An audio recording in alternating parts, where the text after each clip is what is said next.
Sekali lagi, aspirasi murni yang ingin disampaikan harus dihormati.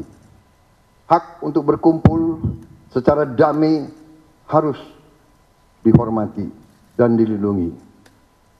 Namun, kita tidak dapat pungkiri bahwa sudah mulai kelihatan gejala adanya tindakan-tindakan di luar hukum, bahkan melawan hukum, bahkan ada yang mengarah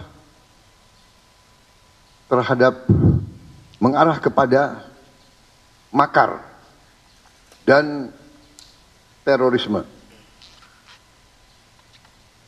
Kepada pihak kepolisian dan TNI, saya perintahkan untuk mengambil tindakan yang setegas-tegasnya terhadap segala macam bentuk pengerusakan fasilitas umum, penjarahan terhadap rumah individu ataupun tempat-tempat umum atau sentra-sentra ekonomi, sesuai dengan hukum yang berlaku. Kepada seluruh masyarakat, silahkan sampaikan aspirasi yang murni dan tuntutan dengan baik dan dengan damai. Itu tadi pemirsa, kita sama-sama telah mendengarkan pernyataan dari Presiden Republik Indonesia Prabowo Subianto. Aspirasi murni dari masyarakat harus didengarkan. Pak Sugiat ini menanggapi bahwa ternyata rakyat ini telah ada beberapa masalah yang saat ini sampai terakumulasi dan dibutuhkan untuk didengarkan dan juga didapatkan solusinya, Pak Sugiat. Ya, kami mengakui bahwa di lapangan ada sama seperti yang dikatakan oleh Mas Hensa tadi, bahwa ada beberapa persoalan rakyat yang memang harus kita cari solusinya bersama.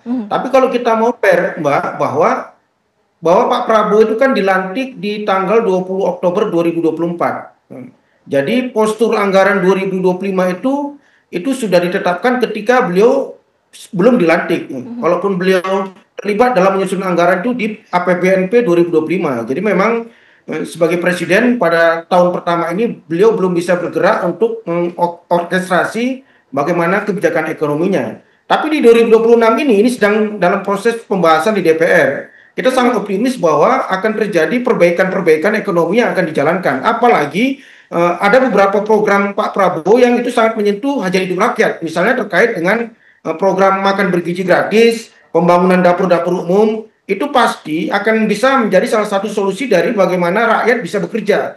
Karena kalau bayangkan Mbak, satu dapur itu 47 orang yang akan bekerja. Pasti itu nanti rakyatlah yang akan mengisi posisi-posisi di dapur umum itu. Begitu juga misalnya dengan program Koperasi Desa Merah Putih yang akan tereksekusi di anggaran 2026.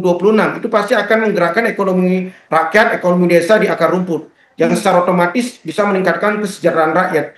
Dan banyak lagi program-program lain seperti sekolah rakyat dan hilirisasi yang itu bisa menjadi solusi dari apa yang disampaikan oleh Mas Hensa tadi.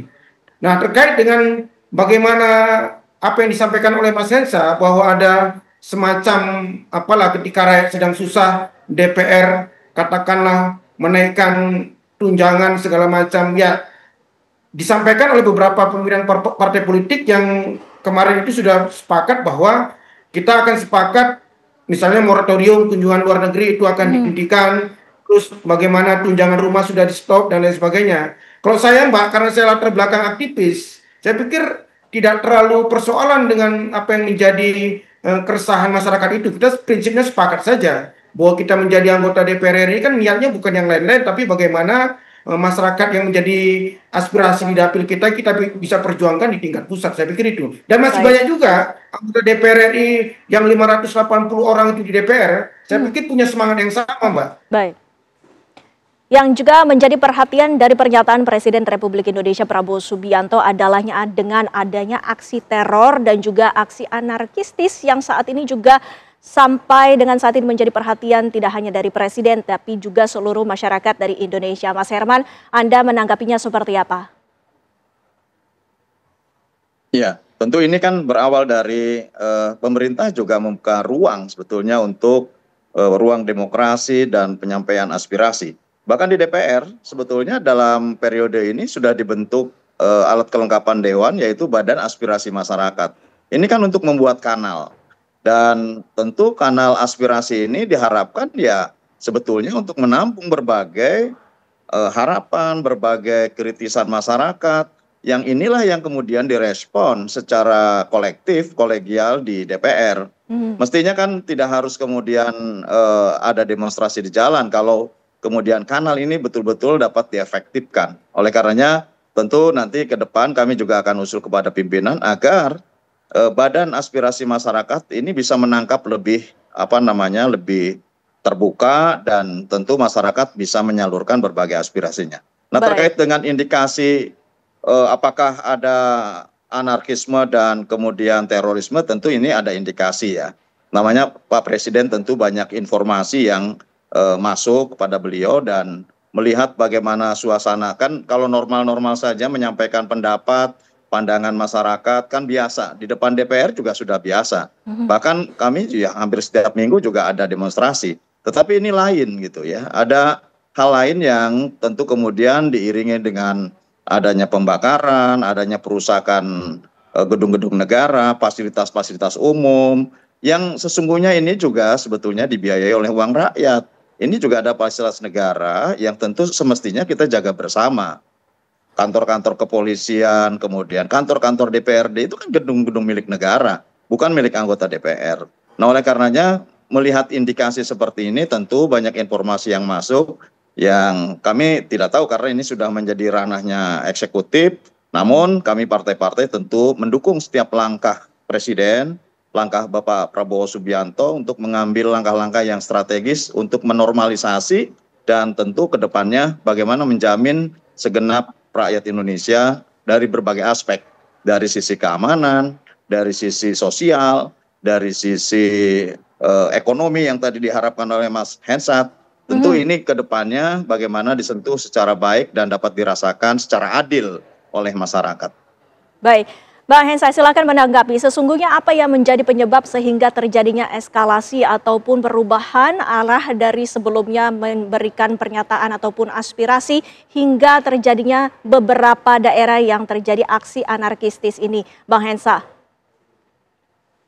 Ya, sebetulnya kan tuntutannya keadilan sosial bagi seluruh rakyat Indonesia itu ya, Windy. Tapi saya setuju dengan Pak Sugyat dan Mas Herman tadi bahwa sebuah aksi anarkis tidak seharusnya dibiarkan. Nah, ini kan pertanyaan besar kemarin. Pertanyaan besarnya rakyat itu justru pada saat masa anarkis itu menerobos masuk ke rumah Ibu Sri Mulyani ya. Itu kan menteri, kelasnya kelas pejabat negara, kelas wahid itu. Kalau ada RI-nya mungkin RI 3 lah itu, karena bendahara negara. Nah, sampai kemudian bisa diterabas itu merupakan pukulan tersendiri menurut saya bagi pemerintahan Pak Prabowo. Maka sudah seharusnya segera dilakukan perbaikan-perbaikan.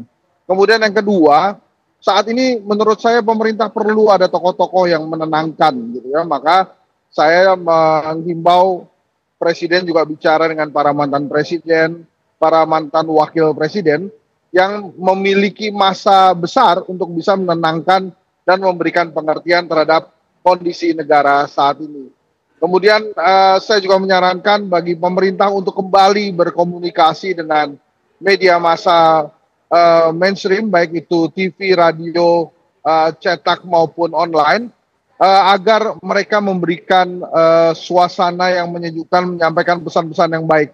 Karena dicitrakan selama ini pemerintah seperti meninggalkan media massa dan wartawan dan lebih konsentrasi pada influencer-influencer dengan subscriber besar. Nah, per hari ini misalnya, kita tidak mendengarkan tuh informasi-informasi atau pesan-pesan yang menenangkan dari influencer-influencer geng IKN misalnya ya, yang waktu itu diajak ke IKN oleh pemerintah. Itu sama sekali per hari ini nggak ada itu himbauan-himbauan untuk tenang, lebih mengedepankan kesabaran, dan menyadarkan bahwa kita adalah satu saudara, satu negara, satu bangsa. Tapi yang banyak berperan hari ini adalah media-media massa mainstream yang selama ini seperti dilupakan oleh pemerintah. Televisi menyampaikan berita-berita yang menyejukkan, radio demikian pula sama, online juga berita-berita yang sama. Tapi dari sisi media sosial justru ada kekhawatiran yang menurut saya harus segera dibenahi oleh pemerintah. Maka ada baiknya kekuatan keempat demokrasi media massa ini segera dirangkul oleh pemerintah lagi. Baik. Untuk bisa dijadikan mitra strategis yang baik dalam menyampaikan pesan-pesan. Nah kali ini menurut saya ada hal yang sangat ditunggu oleh rakyat. Kalau kemarin didengungkan tentang undang-undang perampasan aset yang harus segera disahkan, ya silahkan teman-teman DPR yang sudah mendengarkan itu, dan pasti saya yakin sudah mendengarkan, itu segeralah memproses apa yang diinginkan oleh masyarakat. Karena kemarin teriakannya lagi-lagi hanya tentang, bukan hanya tentang ya, tapi besar sekali masalahnya bila sudah menyinggung perut rakyat. Maka lakukan hal-hal yang harusnya dilakukan, perbaikan-perbaikan ekonomi juga harus dilakukan. Baik. Efisiensi sangat baik, tapi mungkin di beberapa hal perlu ada evaluasi-evaluasi yang jelas. Menurut hasil survei Kedai Kopi waktu itu, optimisme terhadap pemerintahan Prabowo dari rakyat ini tinggi sekali.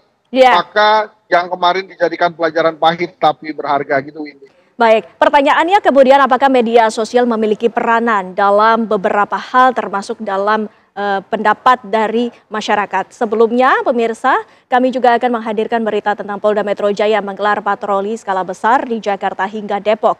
Kapolda Metro Jaya Irjen Pol Asep Edi Suheri menegaskan jajarannya akan terus memberikan perlindungan dan rasa aman kepada masyarakat. Patroli skala besar ini dipimpin langsung Karo Ops Polda Metro Jaya yang melibatkan 324 personil gabungan yang terbagi di wilayah Jakarta hingga Depok. Kapolda pun mengingatkan masyarakat untuk tidak bertindak anarkistis yang akan mengganggu ketertiban. Kapolda menegaskan akan menindak tegas namun tetap terukur sesuai dengan prosedur yang berlaku.